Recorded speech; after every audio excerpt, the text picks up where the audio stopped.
শেষ হয়ে যাচ্ছে ধারাবাহিক কে প্রথম কাছে এসেছি।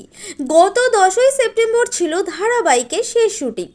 আগামী 22শে সেপ্টেম্বর শেষবারের মতো সম্প্রচারিত হবে ধারাবাহিকটি। স্বভাবতই ধারাবাহিকের শেষ দিনের শুটিংয়ে আবেগে ভেসে যান কলাকুশলীরা।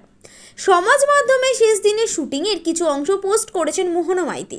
সেখানে দেখা যাচ্ছে এতদিন টিভি স্ক্রিনে যে ছোট্ট রাধিকা তার মেয়ের চরিত্রে অভিনয় করছিল, সে তার পর্দার মাকে জড়িয়ে হাউ মাউ করে কাঁদছে। ছোট্ট রাধিকা মানে 3 বছরের একরত্তি মিহির এটাই প্রথম ধারাবাহিক। দাদাগিরি সেটে সৌরভ গঙ্গোপাধ্যায়ের সামনে তার ঝালমুড়ি বানানোর কায়দা নজর কেড়েছিল চ্যানেল কর্তৃপক্ষের, আর সেখান থেকেই সরাসরি সিরিয়ালের অফার আসে তার কাছে।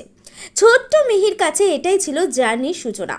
অপরপক্ষে পর্দার মধুমণি মানে বাস্তবের মোহনা তো মাথায় আকাশ ভেঙে পড়েছিল ধারাবাহিক বন্ধ হয়ে যাওয়ার কথা শুনে। তার এটি দ্বিতীয় ধারাবাহিক। প্রথম ধারাবাহিক গৌরী এলো, যথেষ্ট সাড়া ফেলে দর্শকদের মধ্যে, কিন্তু রিক ও মধুবনীর যুগলবন্দির দাগ কাটতে ব্যর্থ হয় দর্শকের মনে। টিআরপি তালিকায় মুখ থুবড়ে পড়ে কে প্রথম কাছে এসেছি। ফলস্বরূপ শুরু হওয়ার প্রায় সঙ্গে সঙ্গে বন্ধ করে দেওয়া হচ্ছে ধারাবাহিকের সম্প্রচার। এমনই টেলিভিশনের হারির খবর তাড়াতাড়ি আপনাদের কাছে পৌঁছে দিতে বদ্ধপরিকর টাইমলাইন ক্রিয়েশন। আপনাদের কতটা পছন্দ কে প্রথম কাছে এসেছি মন্তব্য করে জানান আমাদের মন্তব্যের বাক্সে।